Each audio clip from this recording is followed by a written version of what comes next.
Not too bad. It's a bit warm today, but you know, it is summer after all. Yeah, yeah.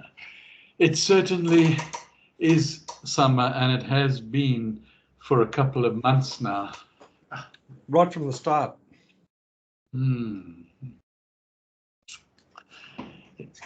me just turn up my microphone a bit more. So what's happening in your exciting world? Each day is quite exciting. I enjoy each day of my life. Good. Yeah. What about you? I quite enjoy most days. There's the occasional day that I sort of think to myself, well, I could have done that a bit better, but there you go. Yeah. Practice makes perfect. Yeah. Interesting what your mind comes up with, eh? It really is. I mean, that's nothing more than your mind playing games with you. Yeah, I know. Practice doesn't make it perfect, does it? No.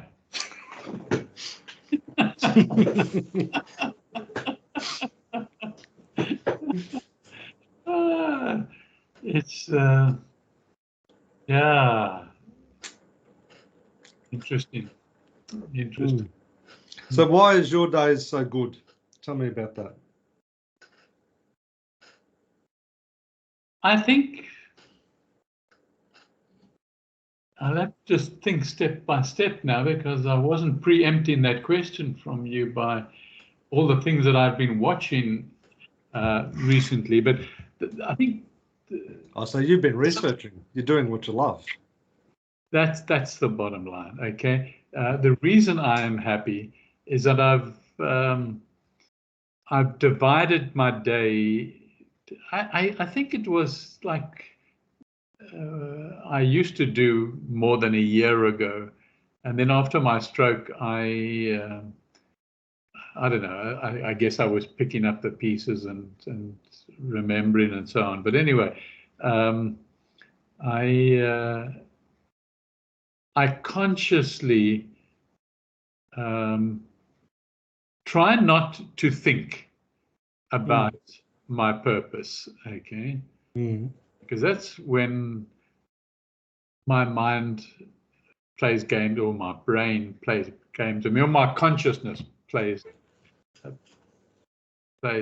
games with me. So I go back, and so once I wake up, I've got certain chores I've got to do, okay, just to get going, the domestic chores and so on. And I do those chores. That's like a habit routine gets done. And then I sit down and I start researching. I start doing what I call it now. I start doing my work. I start doing my work, and my work is preparing, perhaps if there is one, for tomorrow's Get Set Up class. Okay. And if there isn't one, I would perhaps go maybe a few days ahead with a class and get that prepared. If it's an old class, I'd go back and perhaps rework it or become refamiliar with it, and just tweak it to what just comes naturally, just to me. And then that's part of my work. And the other part of my work is to write. Okay. And I basically always have, and this is except for the last year, really, I've always written about, I've written for myself. I've written my health path. Okay. I've written the things that I can look back on, which I've now started doing since I last spoke to you. I look back on and say, okay, that's why I used to be doing that, or why I used to be eating that, and so on. And then all of a sudden something would come across my desk, okay, either from my researching or from my waking up in the morning and listening to an interview, which I do regularly now.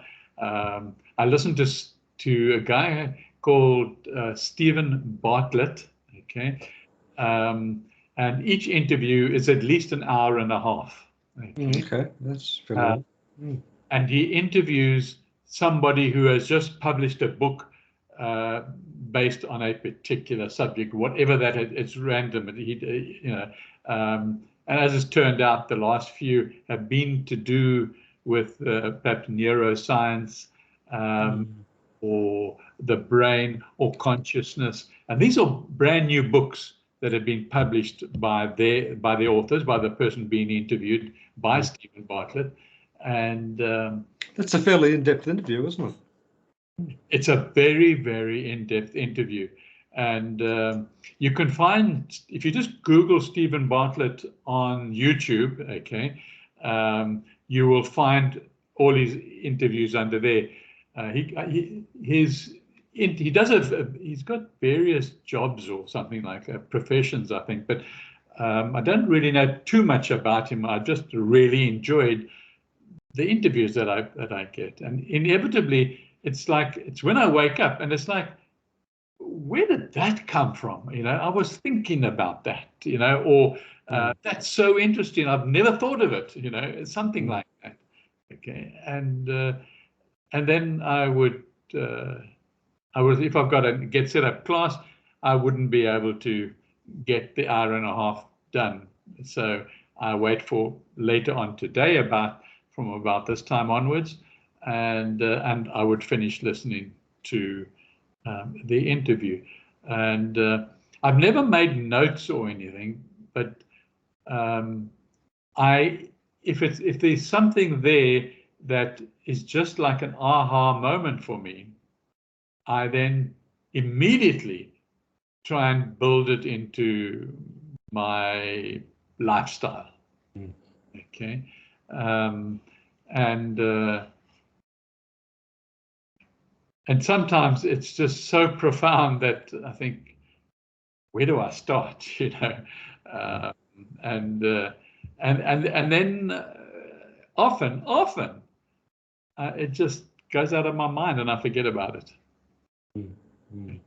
And I think, wow, okay.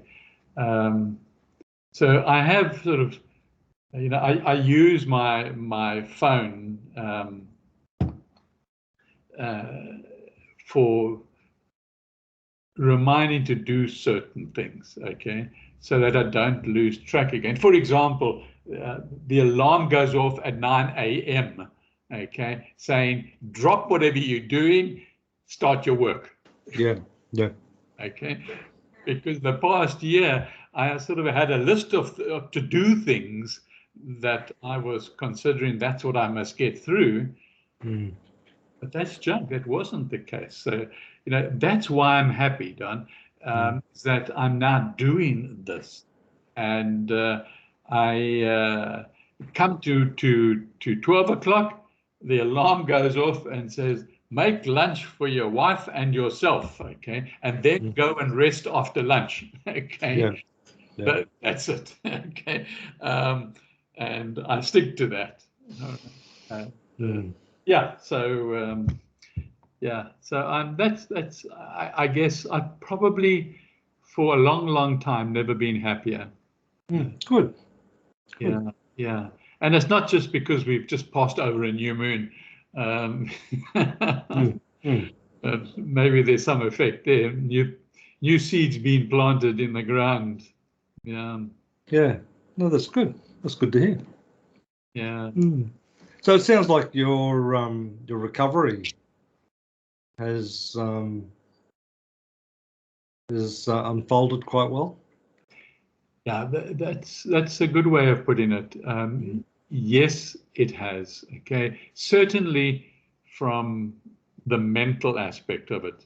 I think recovering from having had a stroke, which is in the brain, and and the implant, if you like, of to open the artery. I think it's probably taken this long to fully recover. And, so yes, I am. The one aspect in that year has been, I've been getting far less exercise, and I just sort of, I don't know, I think it's probably my brain telling me that you've got to have exercise, and everywhere I read it says you've got to have exercise. So I've always believed, and if you hear something often enough, that's what you believe. It's not based on anything else, okay? Yeah. You just hear it often enough from various people, so you believe it, okay? And that's how the religions, I think, have got born, and for the last 3,000 years, people have followed the pattern of what people have told them, because they've told them often enough that they believe that that's the way to do it. You need to pray, so you need to pray, and this is pray, and this is how you pray. That's fine. Okay, this is how you contemplate. This is how you meditate. You've got to meditate, help, and so on and so on. Okay, so you've got this belief system, which you and I have spoken about a lot in the last few weeks. Yeah, I think the more that I've sort of think about things, maybe, if that's the right word, like to use the example about religions, I think the key thing about the scriptures anyway, let alone the religion, but the scriptures, is an invitation to contemplate. But there's an element of humanity which are inherently lazy, I guess, and just read something and they say, oh, well, there it is there. There's no contemplation at all. It's just, oh, well, someone told me this, or this is what I read, or that's what I think it says, and that'll do, and off I go. Right. Which is kind of sad, because I think that, one of the unique factors of being human is the ability to, to discern and to contemplate and to analyze and all those sorts of things. And it's a skill or ability or a talent that, I think we should all encourage ourselves to explore, whether it be through research or just to survey the landscape and say, well, what's really involved here? So. Yeah. But instead, like I look at a lot of the youth, and I saw it on the internet in a 5-second video, so that's my truth. Yeah, no, it's interesting.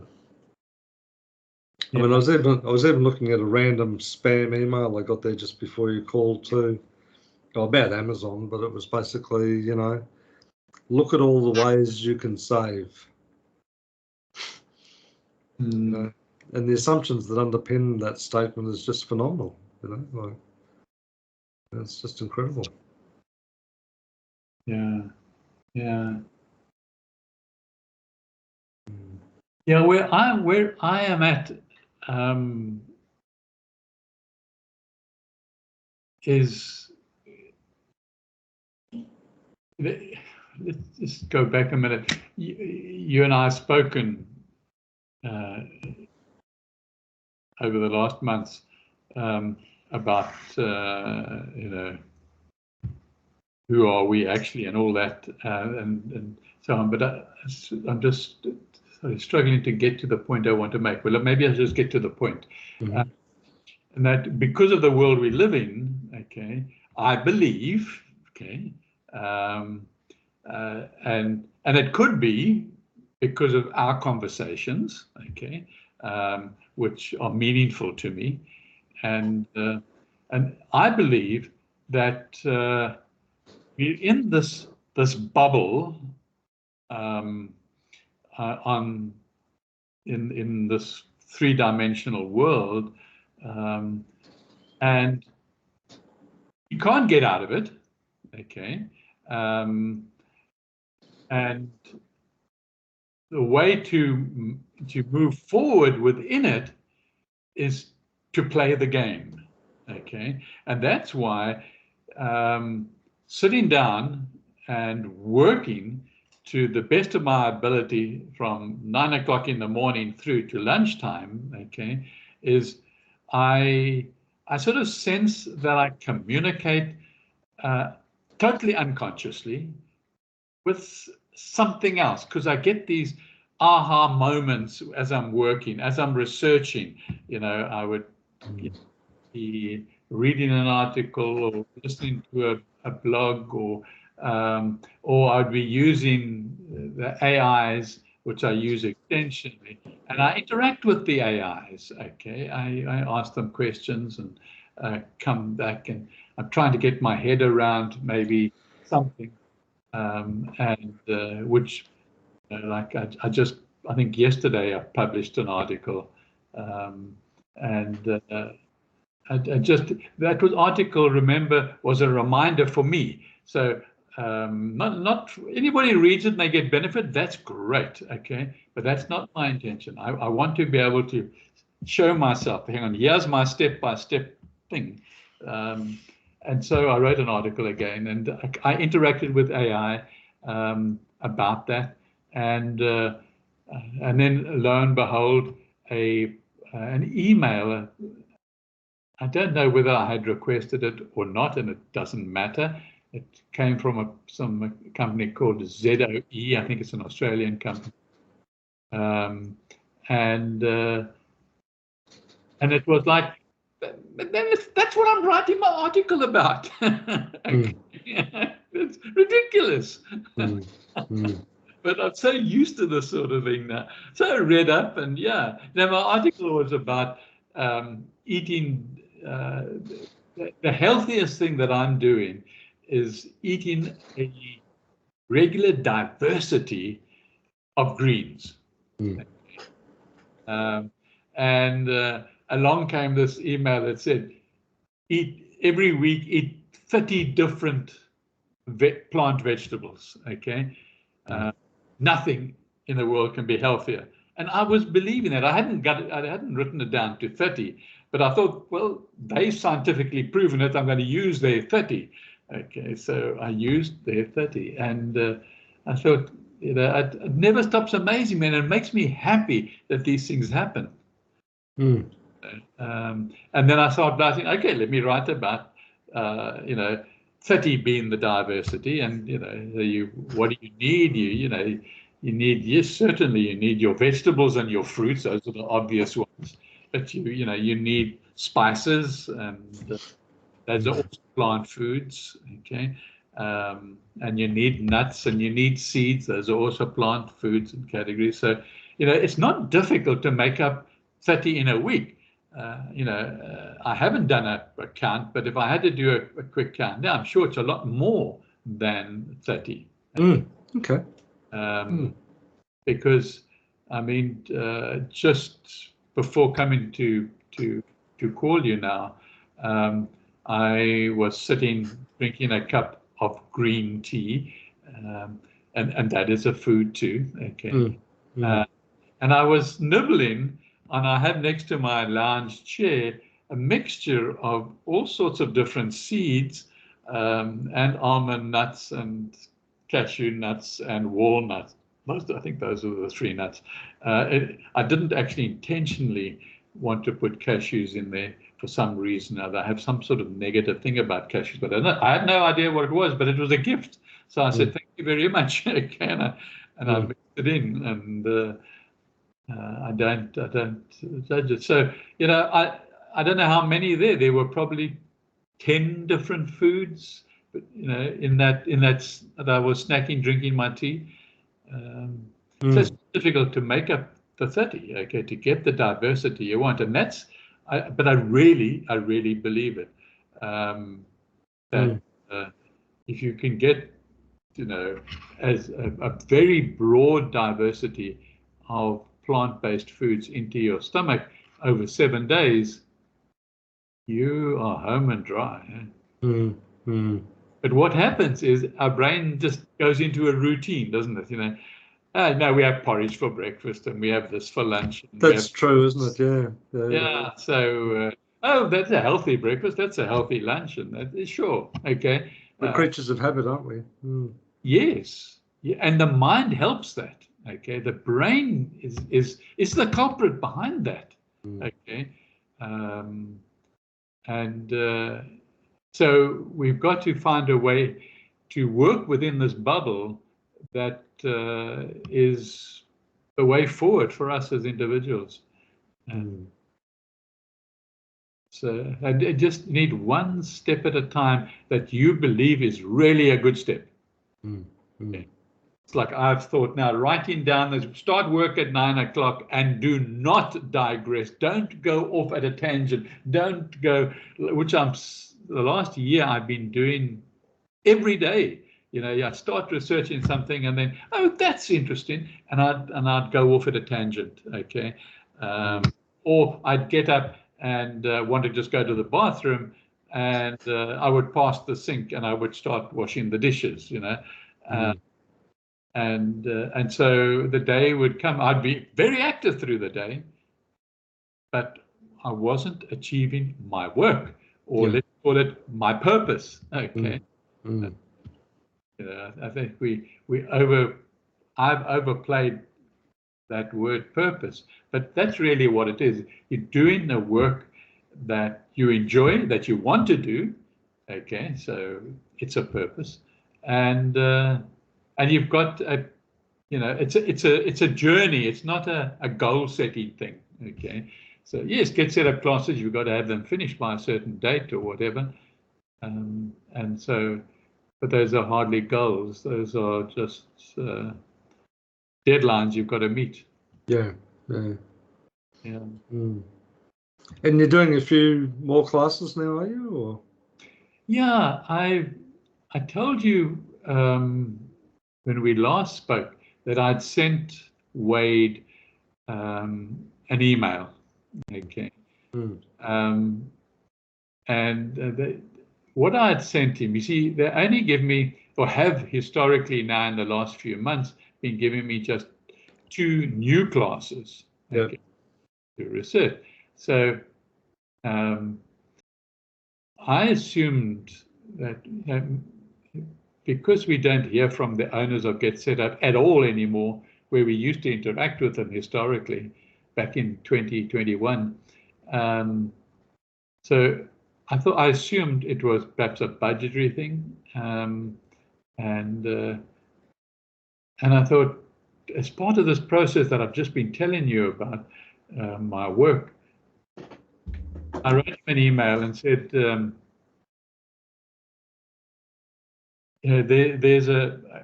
are a couple of classes which you are asking me to repeat, which are totally out of date. Okay, like the latest AI. Okay, that class was written in 21. Okay, so I said to him, can I rewrite that? You give it a new title and a new picture so that people see it, and I will do it for free. Yeah. Okay. And I think whatever today, I think on Monday he came back to me this week and said he's spoken to the team, and yes, I can go ahead with that AI one, for example. Okay. Yeah. And I thought, great. Okay, that's my work. Okay, that's what I love doing. That's my and so I've just sent him off this afternoon a list of very old classes again, and saying, can I do these for you for free? You pull them back, and I'll wait and hear from him about that. So I think I've broken a barrier. I do presentations about 15 a month. Okay, that's all right. And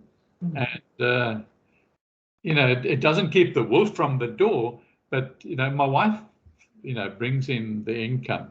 Okay, and she's very, very happy to do that. And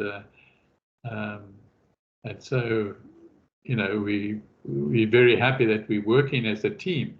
And so the pocket money that I bring in from Get Set Up, you know, we go out and you know, on a Saturday or a Sunday and go and have tea and cake somewhere, and I pay for that.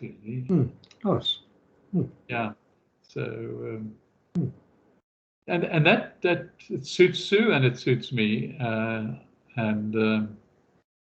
so that's why I'm happy, and that's I don't allow my mind now to interfere more than what I believe is the way I must go forward. So was one of the challenges in the past that you would overthink things, or? Oh, I overthink things. Yeah.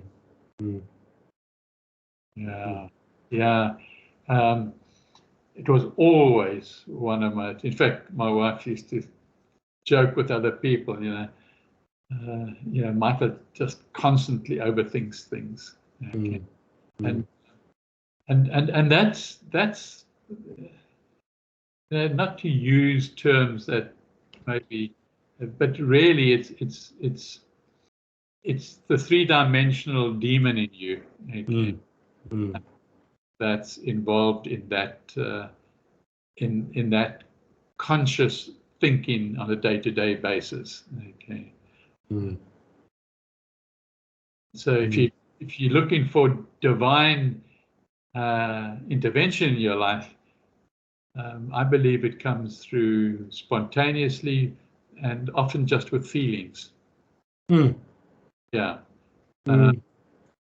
Yeah, I think it's something that you can sort of cultivate over time, isn't it? You know, because you can, I feel anyway, that you can sort of become more discerning. You know, when you get that tap on the shoulder, as I would call it, or that feeling, or you know, that inspiration, you know, and recognizing that it comes from somewhere else, you know,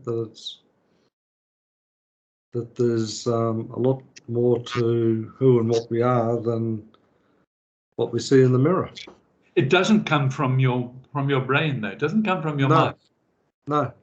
Yeah. No, not at all. Yeah. It's a direct wire to outside of the bubble. Yeah. No, absolutely. Yeah. And it's a wonderful experience when you experience it, for sure. Yeah. And from my experience, the more you experience it, the more you experience it. Yeah, that's right. It's quite infectious, isn't it? Yeah. So and it, you know, if you act on that, okay, because acting in this bubble is very important. I think, you know, you need to take action. Okay, you mustn't sit back and go to the Himalayas and meditate all your life away. Okay, you need. So tell me a little bit more about that. When you say take action, like how do you decide what to act on? Well, action is, let's take, for example, all these interviews that I've been listening to, these hour-and-a-half interviews by Stephen Bartlett, and I listened to it, and it's very, as you said, it's very in depth and so on. And so you listen, and sometimes you think, let me just fast forward this, and you fast forward it a little bit, and then you fast forward it to something, and suddenly that something is like, wow, that is so true. Okay, that is so true. Let me do something about it. Okay, and so I might put something in my phone, an alarm or some description, and or I might just send myself from my phone an email, and, incorporate this into my life. Okay. Yeah. And then I would pick my emails up, because I have a place at the end of the day, again about this time of the day, where I just look at my emails. Okay. And so people writing me emails that I've asked for, or subscriptions, I get to look at them and email them and so on.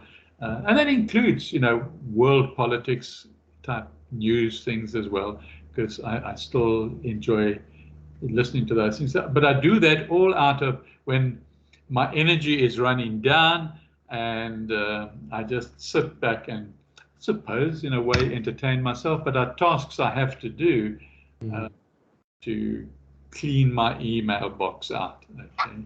And so then I would pick up. So that's how I would act on something and take action when I feel it necessary. Yeah. And so much of those interviews are also things that you can't take action on. All right. It just talking about how maybe the nervous system links in with the brain. And now just recently, like this year, they've discovered another system in the brain that cleans the brain out. You might have come across it, and that's brand new. Okay, nobody knew about this system. Okay. So when you say cleanse the brain out, what, like declutters it or defragments it, or? Yeah, we, all of us, including the scientists, thought, we've got a lymph system that sort of cleans our body out. Okay, yep. Okay, and the lymph system doesn't have a pump or anything, but it has more volume than your blood system does. And it opens doors and closes doors as you move and so on. And so we sort of knew this, it didn't go into the brain, okay? So my knowledge was a bit limited how that happened and how that cleaned. Historically, a lot of us thought that by starving ourselves of protein, because there's no way, protein, if it doesn't get used, it becomes a hassle, okay? Yeah. It really does, and particularly in the brain. Okay? So the big thing that one used to do to clean that out, the only way it was thought was through fasting. Okay. So is that like fatty tissue in the brain or something like that, is it? It's protein, okay? It's protein in the brain that can't get used. Okay? I mean, you need fat and protein in the brain, but as you age, you need less and less. Okay, as your body needs less and less protein as well. Okay, but when you're in your mid-30s and you're going to gym, your body really needs the protein. Yeah. It's an age thing. When you get into the 70s, you got to be careful not to eat too much protein. Okay. Anyway, so they now discovered this system that they didn't know was there, okay, that cleans out the brain. It acts similar to the lymph system. Right, okay. It's been so minute that, the type of telescopes we were using a few years ago couldn't pick it up. Okay. Now they pick it up. And I know that I'm going to read up more about it. This was just one article that I came across from a respected site, and I respect the site. And so, I'll probably tell you more about it in weeks to come, because it is something that interests me. Because I had a stroke, which is brain related, and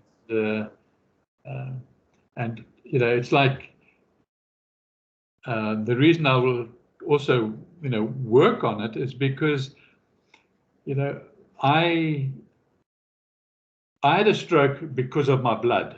Okay. My all the things that I'm not going to go into in great detail, but slowly your arteries get blocked up. Okay. And they get blocked up for various reasons. And then there's things like cholesterol that starts attaching itself to these other blockages, and so your arteries closes, as did the one in my leg before the one in my brain. And so then I was determined to find out how to naturally thin my blood and keep it thin and keep it healthy. And now I've got a diet that absolutely does it? According to blood tests. Okay. My blood is perfect. Okay. And that's without tablets. Okay. And so I'm very happy with that. Now my blood is thin, it's working properly, and I'm eating the things that automatically look after my blood as far as thinness is concerned. Now I want to do the same with this brain thing that I've learned to do. So I will, slowly, might take me a year, really get to the bottom of it, and then decide, am I covering it with my 30 plant-based foods? That doesn't mean that I only eat plants. No, I don't. Okay.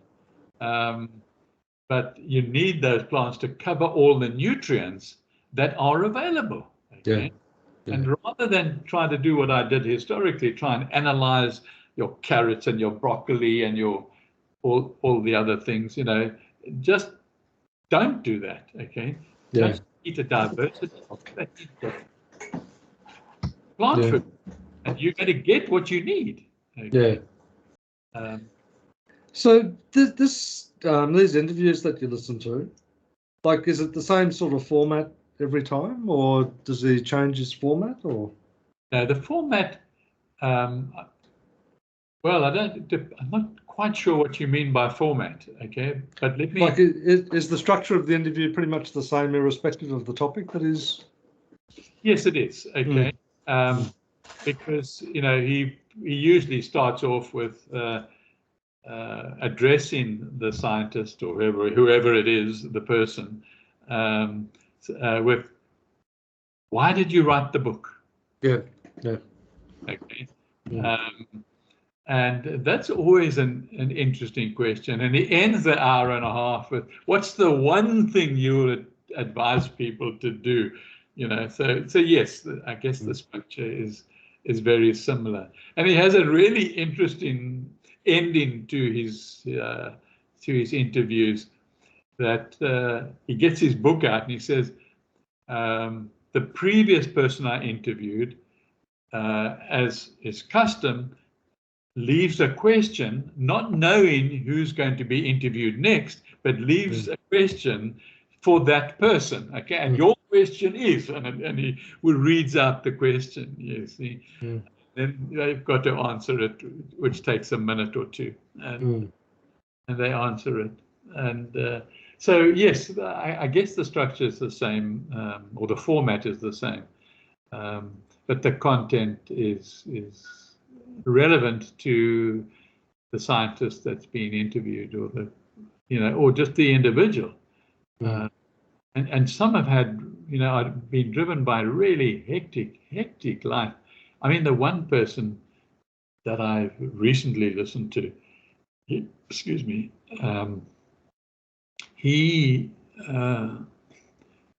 had a hell of a bad childhood. And then when he became an adult, he had 10 years of depression, non-stop depression. And it's hard to imagine, isn't it?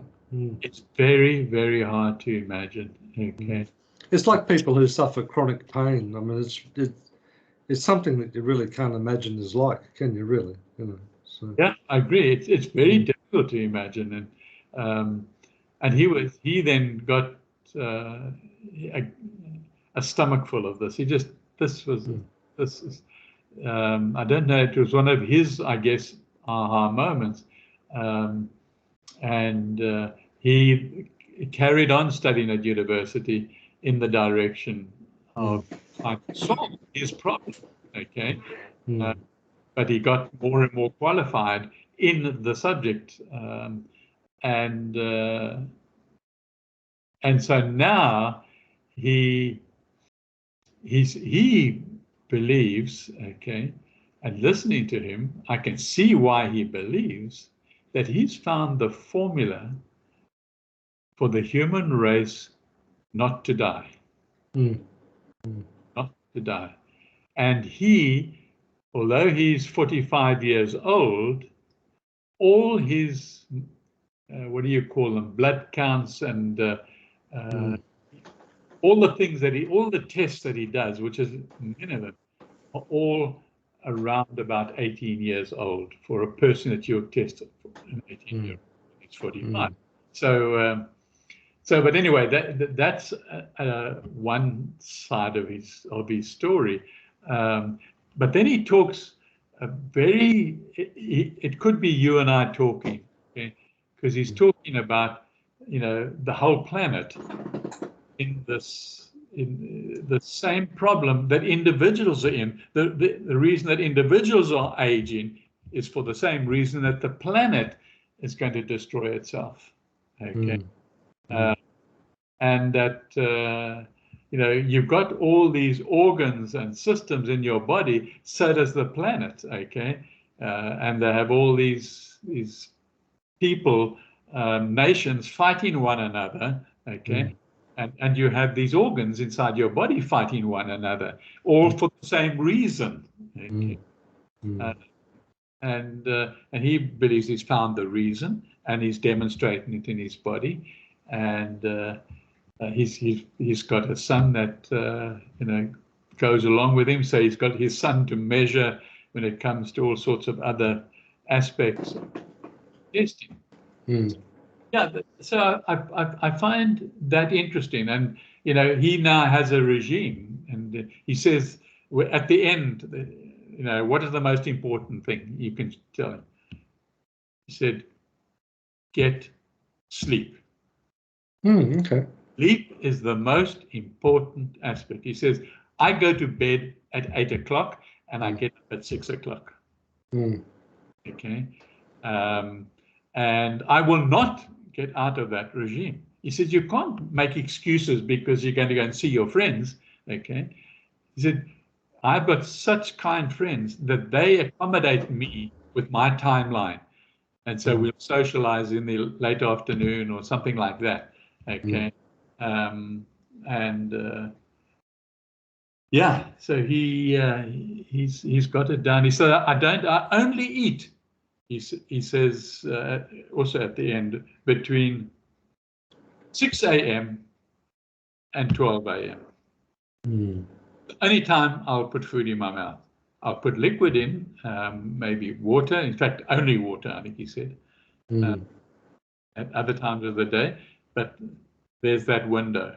And it's interesting, because like listening to your talk, really, all of these examples that you're giving, in terms of, the 30 varieties and sleep and, how you structure your day is around your individual requirements, really, isn't it? So one of the big beliefs that you were pretty much abandoned straight away is that, you have to do this and you have to do that and you have to eat this food and you have to, do this between these hours and you have to, whereas, we're all quite unique. And really, again, I think the invitation for all of us is to find out about our own uniqueness and how we should, manifest that, really, isn't it? Yeah, well, he would agree with that, okay? But he would say, in order to see if something works for you, you need to test yourself.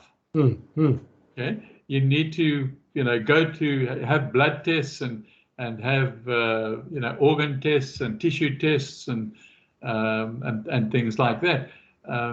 Otherwise, you could just be, make believing that these things are working for you just because you managed to live through the day.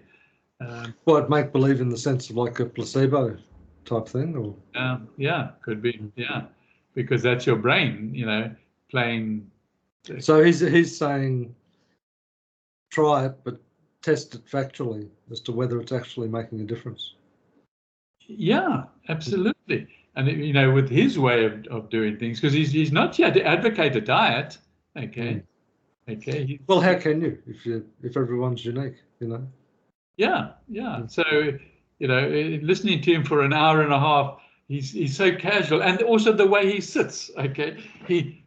The commentator, the interviewer, sort of mentioned it later, and he said, "You always sit upright." Okay. And the whole interview, you've been sitting upright. And he said, the interviewer said, "I've been slouching in my chair talking to you, and you've been sitting upright like that."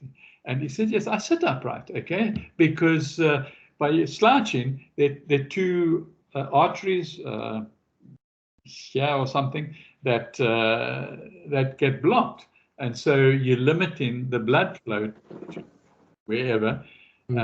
And he said, then there's the vagus nerve, which is terribly, terribly important in you wanting to live longer, disease-free and pain-free.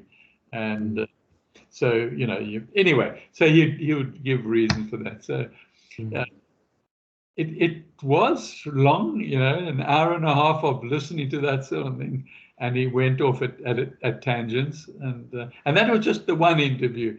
Other interviews from other scientists kept my attention right the way through. He didn't keep my attention right the way through. Okay.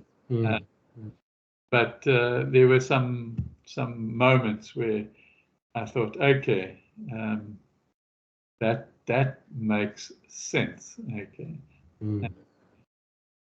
Yeah. Oh, that's fascinating. Yeah.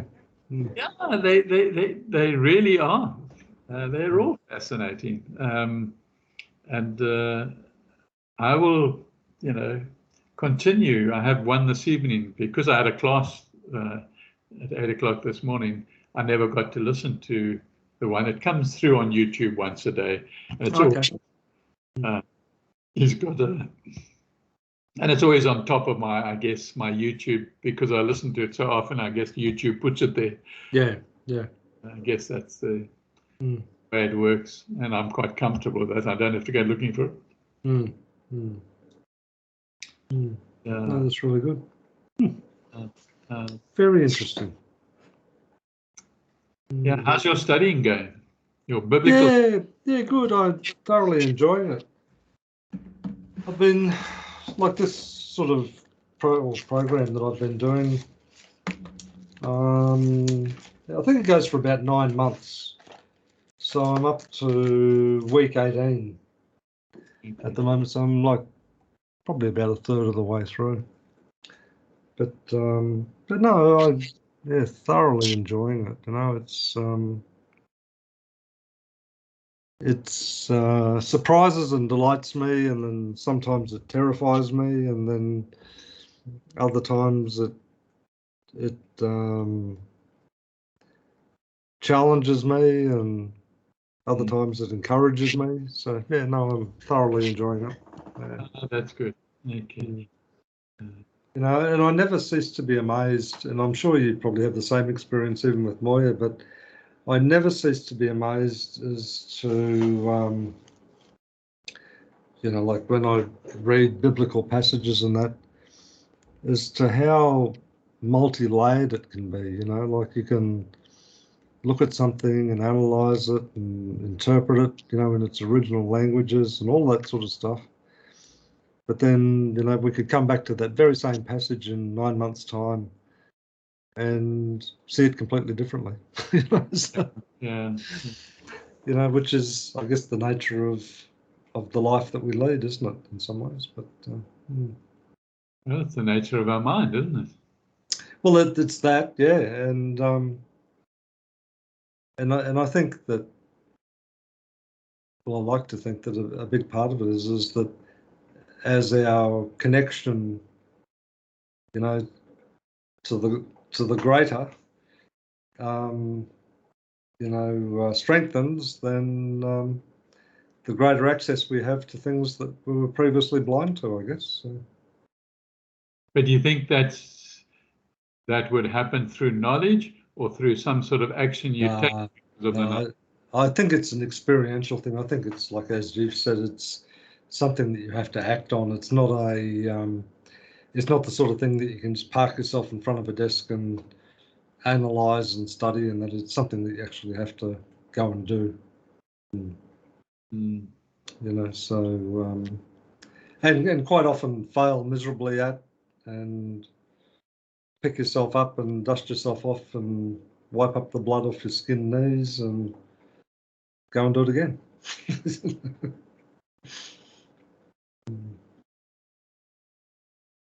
It's really interesting, like from my perspective, because like, as you know, like with the book, you know, I talk about, you know, the idea of mastery, you know, like being masterful as a way of being. And I think one of the big sort of community norms is almost like, you know, Google it or ask AI or watch a YouTube video, or, you know. Whereas I think the invitation for me, in terms of, well, not only the spiritual life, but for life, is it's something that we're invited to experientially explore the depth and dimension of it, I think. And as you say, that's, you know, one of the first steps associated with that is just parking, you know, as you described yourself, just parking what you think and giving yourself some disciplines to say, no, it's time to stop that, and it's time to start this, and you know, having the faith and the courage to do that, you know. So because I think at the pointy edge of it, I mean, if you hadn't had the faith and courage and determination to become healthy, quite frankly, I think you'd be dead. Yeah. You know, it has that sort of magnitude to it, you know. So, you know, so you've taken the pathway of what I would describe as you know, bringing order out of chaos. You know, because the chaos is a decreative thing, where putting order into your life, you know, whether it's through what you eat or the exercise or how you sleep, and, you know, all of those different elements, you know, you've had the faith and the courage to say, no, I'm going to do this, and be alert enough to say, yep, that's actually, you know, taking me in a positive direction, or say, actually, no, that's a dead end. I'm not going down there. Yeah, yes, absolutely. Yeah, there are dead ends. Okay. Yeah. You know, so, and I think that's, you know, I don't know whether it's a wisdom thing, but it's just one of the delights of doing what you and I do in our own unique ways, is this delightful exploration and you know, seeking the light that comes out of the creative way. Right. You know, so Yeah. you know, and you're, you know, not only testament to it, I mean, you're living proof of it, you know, so. Yeah, you're the living proof because you haven't got sick. No, but I'm as mad as a cut snake, so anyway.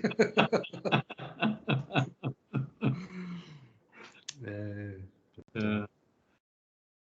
Good place to stop. It's been a delightful conversation. I've thoroughly enjoyed it. So. Yeah, so, as usual, I really do enjoy them. Okay, my friend. Well, I'll talk to you next week. Yeah, that's right. Thank you very much. Look forward to it. See you now. Bye.